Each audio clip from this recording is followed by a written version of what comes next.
And I got married 2015. You know, as usual, when you get married, after some time, people will be calling you. When is it? Are you pregnant? It gets to a point I had to change my SIM card.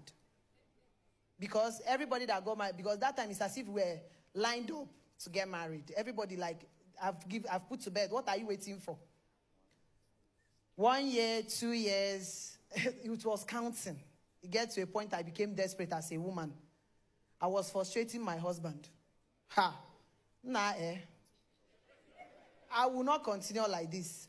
We start going from one doctor. It's as if for that 3 years we were just working for doctors. They say here, my husband will say, let's go. Anywhere I call, he'll say, let's go. We keep going. We get to a point we say, okay, let's go for IVF since we have tried everything. Normally, I don't menstruate as a woman. There's no menstruation. Like, I don't buy pad. It continued like that for 10 years. When I came back to Nigeria, my mother-in-law now told me, if we will adopt, I say no. I went to Port Harcourt for IVF. They examined me. They said they will place me on drugs. They placed me on drugs and say that the drugs will be helping me to menstruate. That it will last for 6 months. I start taking drugs. I bleeded, not menstruation. I bleeded the first month, bleeded the second month, the third month. It ceased. The antibiotics was no more working in my body. I went back. They now said, okay, the doctor now advised that my husband should go for sperm count test. We went for the sperm. Behold, brethren, they say my husband has low sperm count. 49% specifically. They now describe drugs that we bought. My husband, they told me natural things that I will be getting for him. I start treating him and said, okay, if someone else can even carry it, there's no problem. Now, it gets to a point that for him to come back and redo the tests, the sperm that was 49% became 0. I've never in my life, I've never heard that somebody has no sperm. That was the first time. That was when my husband called me and told me, Best, this is not ordinary. Then, when I discovered NSV, it was on YouTube. I became interested. The fire was firing. Every morning, my husband went and bought me this speaker, Ufe. Every morning, my neighbors, they understand that there's something going on. When I pass, they will be laughing. Mama priye. Chune fatigue pa. Are you not tired of praying? Everybody in my street knows me. That woman has not given birth. Like, it's a sick man. But I never carried that body because I know. Papa will always say, if your faith cannot carry you, that my faith will carry. Papa, there was no faith though. I had no faith. But I keyed into that word. On the 18th of January 2024, Papa spoke a word and said, let us dress like our testimony. I went and carried my wrapper. I loaded my stomach. I snapped it. I sent it to my husband. I said, look at the latest mama in town. He laughed and said that stomach is too big, that is twins. So we continued. Another thing, I've seen people testifying that every Papa's birthday, that through Papa's birthday, I asked this and God did it for me. I say, Papa, now me and you for this house. Say, in this birthday, 2024, that I must be pregnant. We continued like that. One day, my husband woke up and said, even if it is water that enter inside, you'll get pregnant. We were all praying. We never stopped. My husband will be in the shop, he will be kabashing. I will be in the house, I will be kabashing. On the road, I will be kabashing. He gets to Papa's birthday. I say, okay, let me go and run tests. You know the devil is idiot.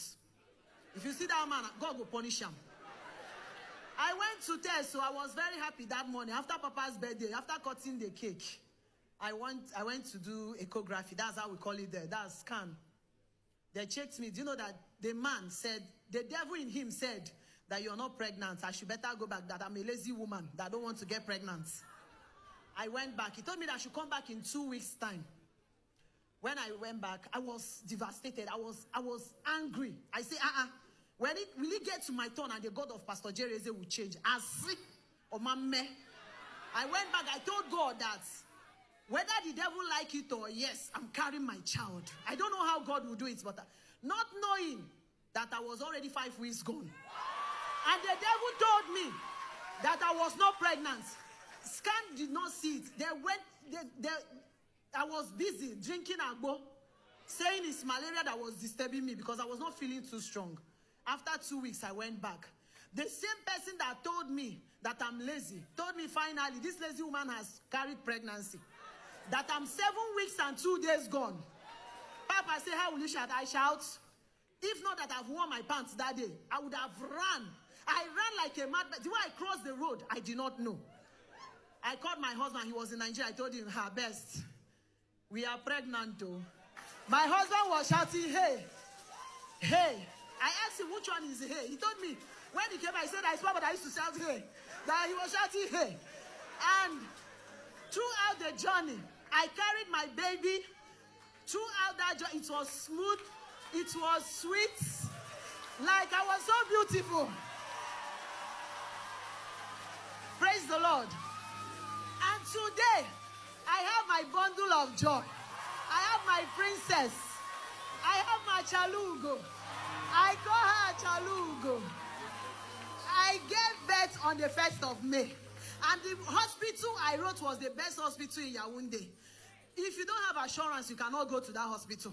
But me, without assurance, a run for me. And today, I have a princess. Pastor Jerry, this is your child. I told God you have not started giving my own. That this one is God's own. Because I'm coming back next year with my twins. I don't know how your God will do it, Pastor Jerry. Tell him to do it as he runs this one. Thank you.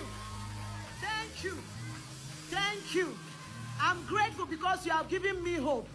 Now I can pray. Even when they give me negative result, I'll say no. That I have a rod, a God that sees me. Your God definitely sees. This is me. It is not RNG. People know me. 10 years, not the IVF. No doctor, no paracetamol. God run out for me. Elroy, thank you. Elroy, thank you.